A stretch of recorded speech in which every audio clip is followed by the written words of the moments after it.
Assalamualaikum warahmatullahi wabarakatuh. Di video kali ini sebetulnya pemilihan mobilnya agak keluar dari kebiasaannya otomotif sih. Biasanya emang kita selalu membahas mobil-mobil eksotis yang bisa dibeli, yang bisa dimiliki oleh kira-kira 1% dari populasi dunia. Ya yang jelas bukan dibeli oleh kita lah. Walaupun kadang kita bahas mobil dengan darah balap yang ekstrim, yang cuma bisa dipakai di track, tapi tetap aja bisa dibeli dan dimiliki oleh orang pribadi. Nah, kalau mobil yang ini nggak bisa. Ini mungkin mobil cuma buat project aja ya. Memang dibangun untuk kebutuhan balap aja, tapi nggak untuk dibeli oleh konsumen pribadi. Kali ini saya akan bahas Volkswagen ID.R, sebuah mobil balap full elektrik yang berhasil memecahkan beberapa rekor di dunia otomotif. Memang bukan rekor yang umum sih yang banyak orang tahu. Rekornya lebih ke rekor-rekor di event balap aja. Nah, di video kali ini saya akan membahas beberapa hal yang membuat Volkswagen ID.R spesial. Dan hal yang terakhir justru malah mengejutkan. Nah, tapi sebelum lanjut, jangan lupa klik subscribe dan like dulu supaya Talkomotif bisa terus kasih konten entertainment seputar dunia mobil yang spesial cuma buat kamu.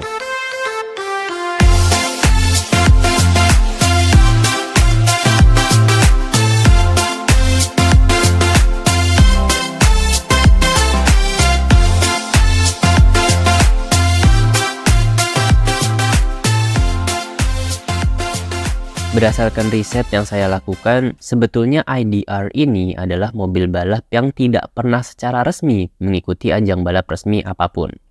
Ya mungkin karena belum ada kelas balap yang bisa dia ikuti ya.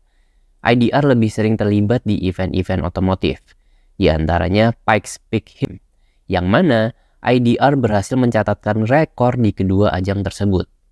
Jadi secara lengkapnya, Volkswagen ID.R ini memecahkan 3 buah rekor. Selain rekor di kedua ajang otomotif yang sudah saya sebutkan tadi, ID.R juga memecahkan rekor di sirkuit Nürburgring. Oke, coba kita breakdown satu-satu ya. Yang pertama, ajang Pikes Peak Hill Climb yang berlokasi di Colorado, Amerika Serikat. Garis startnya dimulai pada ketinggian sekitar 1.400 meter di atas permukaan laut dan terus menanjak hingga mencapai garis finish di ketinggian 4.300 mdpl. Lintasannya sendiri memiliki jarak 20 km dengan total tikungan sebanyak 156 buah. Nah, dengan lintasan menanjak ke atas gunung seperti ini, biasanya memiliki udara yang lebih sedikit, yang biasanya juga akan mempengaruhi performa mobil dengan mesin pembakaran konvensional. Tapi, isu ini nggak berpengaruh buat ID.R. Yes, betul. Karena dia mobil full elektrik, jadi penggeraknya nggak terpengaruh oleh asupan oksigen. Nah, kalau bicara soal rekornya ID.R di Pikes Peak, di Juni 2018, driver pemenang Le Mans, Romain Dumas, mengemudikan ID.R dan memecahkan rekor Pikes Peak, yang sebelumnya dibuat oleh Sébastien Loeb dan Peugeot, dengan selisih catatan waktu sebesar 15 detik. Romain Dumas dan ID.R menyelesaikan rute Pikes Peak Hill Climb dalam waktu 7 menit 57 detik, dengan rata-rata top speed sebesar 145 km per jam. Setelah menaklukkan Pikes Peak Hill Climb di Amerika Serikat, tepat setahun kemudian, mereka mengincar catatan waktu EV di sirkuit Nürburgring. Selama 2 tahun sebelumnya, rekor EV di Nürburgring dipegang oleh electric hypercar asal Tiongkok, yaitu NIO EV. Tapi ketika ID.R dan Dumas datang ke Nürburgring 2 tahun kemudian, catatan mereka dikalahkan dengan selisih waktu mencapai 40 detik lebih cepat. ID.R mencatat waktu di Nürburgring dengan catatan waktu yaitu 6 menit 5 detik. Sebulan setelah mereka menaklukkan Jerman, mereka bergeser sedikit ke tanah Inggris. Mereka mencoba menaklukkan catatan rekor event Goodwood Hill Climb. Catatan rekor tercepat terakhir itu tercatat tahun 1999 oleh Nick Heidfeld yang mengendarai McLaren Formula One MP4-13. Saat itu mereka mencatat waktu 41,6 detik dan bertahan selama 2 dekade. Catatan ini akhirnya dipecahkan oleh ID.R dan Dumas pada tahun 2019 dengan catatan 39,9 detik. Bukan cuma catatan tercepat, tapi juga mobil pertama yang mencatat di bawah 40 detik. Sayangnya catatan mereka nggak bertahan lama. cuma sekitar 4 tahunan sebelum akhirnya dipecahkan oleh McMurtry Stirling di tahun 2022.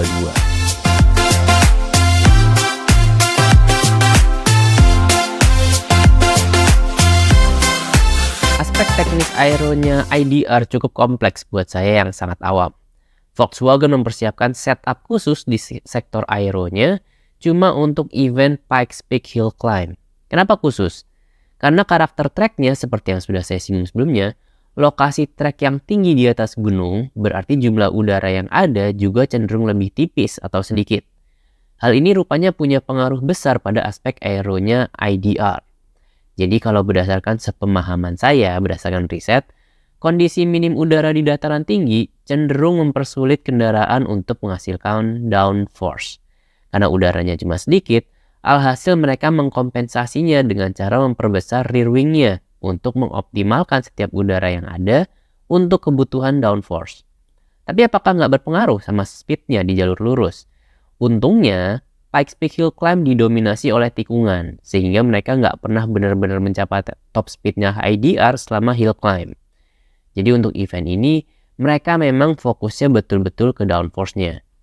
Tapi, beda lagi untuk kebutuhan menaklukkan Nürburgring. Sebagaimana aero di Formula One, mereka juga mengaplikasikan DRS alias Drag Reduction System. Selama di Nürburgring, DRS ini digunakan bukan untuk kebutuhan overtaking, kayak di Formula One. Di bagian sirkuit dengan jalan lurus sepanjang 3 km, DRS-nya IDR digunakan untuk menghemat penggunaan energi listriknya. Sistem DRS di rear wing-nya ini bisa mengurangi tekanan downforce sekitar 20%. Dan untuk tekanan downforce-nya sendiri, ketika digunakan untuk di trek yang berlokasi di ketinggian normal, bisa menghasilkan tekanan lebih besar daripada bobotnya IDR itu sendiri.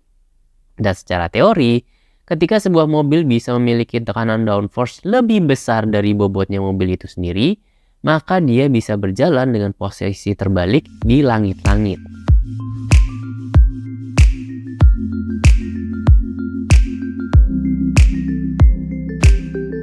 Ada alasan kenapa banyak orang menyebut mobil-mobil dengan performa super kencang dengan sebutan jet darat. Ya, karena akselerasi dan top speed-nya diibaratkan dengan sebuah pesawat jet. Tapi IDR bisa merubah definisi dari istilah tersebut. Menjadi driver untuk IDR nggak cuma berurusan dengan akselerasi atau top speed, tapi juga kemampuan fisik kita mengatasi tekanan G-force yang dihasilkan. Untuk orang awam yang menyetir sebuah IDR, urusannya bisa dengan maut. Gimana enggak? Tekanan G-force yang dihasilkan oleh IDR bisa membuat seorang pengemudi, ya beginner lah ya, kehilangan kesadaran ketika sedang menyetir. Ketika mengujinya, ada satu titik dia mengalami kondisi bernama G-lock. Simpelnya, kita hilang kesadaran ketika menghadapi tekanan G-force yang melebihi batas fisik kita. Seperti apa rasanya? Jurnalis Top Gear mengatakan kondisinya terasa nggak lazim. Setelah melibas tikungan, dengan kondisi yang tegang, tiba-tiba semua isi kepalanya terasa jadi rileks. Semua jadi tenang, bahkan sampai di titik ia ingin memejamkan mata seperti mau tidur siang. Ngeri kan? Mana ngebutnya nanjak di pegunungan yang kanan kirinya tebing. Nah, istilah G-lock ini sebetulnya lebih lazim dikenal di dunia aviasi, seperti pilot jet tempur. Tapi IDR bisa memberikan sensasi mengerikan ini. Gimana? Penasaran buat nyoba nggak?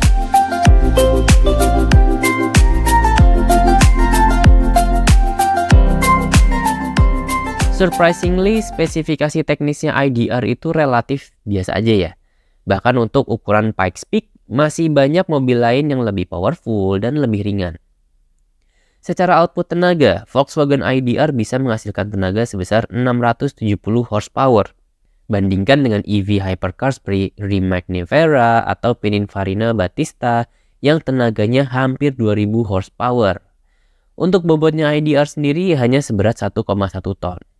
Dari total bobotnya IDR, sekitar seperempatnya itu berasal dari bobot baterainya yang berkapasitas 40 kWh. Tapi untuk catatan waktu akselerasi dari 0 sampai 100 km per jam, IDR bisa mencatatkan waktu hanya 2,25 detik aja. Nah, yang cenderung biasa aja itu justru catatan top speednya. Volkswagen membatasi top speednya IDR cukup rendah untuk sebuah mobil balap.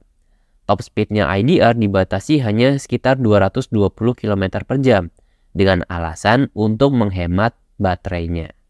Tapi ya, berhubung mobil ini memang lebih banyak turun di event yang tracknya lebih banyak tikungan, jadi top speed nggak terlalu penting.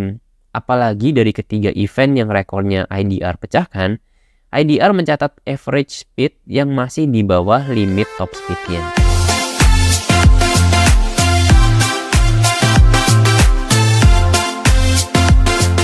VW masih belum puas dengan kondisi IDR.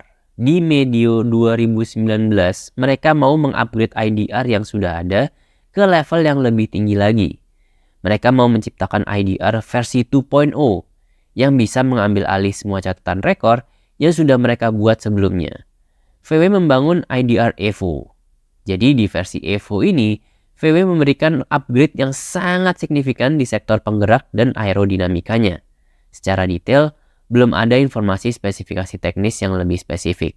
Tapi yang jelas, mereka mengincar catatan rekor mereka sendiri di Nürburgring.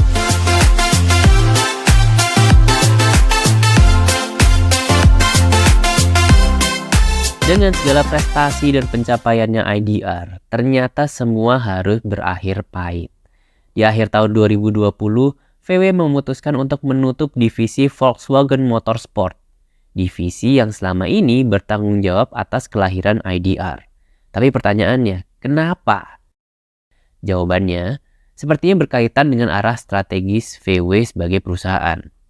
Saat itu, VW Group memutuskan untuk lebih fokus ke pengembangan mobil listrik massal ke lini produk ID yang ada sekarang. Tapi apa yang selama ini dikerjakan oleh tim Volkswagen Motorsport nggak akan sia-sia. Personel tim Motorsport dilebur ke dalam divisi yang menghandle mobil listrik. Jadi seluruh knowledge, know-how tentang teknologi yang ada di IDR kemungkinan bisa diterapkan ke lini mobil listrik ID mereka saat ini. Nah, itulah tadi beberapa hal menarik tentang Volkswagen IDR, sebuah mobil balap full elektrik pemecah rekor buatannya Volkswagen. Mobil ini nggak bisa dimiliki oleh konsumen umum, karena ya memang cuma buat balap, dan nggak dijual umum. Yang bikin sedih, mobil ini malah keburu punah duluan sebelum dibuat versi produksinya. Oke, sebagai penutup, terima kasih sudah menonton video ini sampai habis. Jangan lupa subscribe dan like video ini. Dan sampai ketemu lagi di video monolog berikutnya. Wassalamualaikum warahmatullahi wabarakatuh.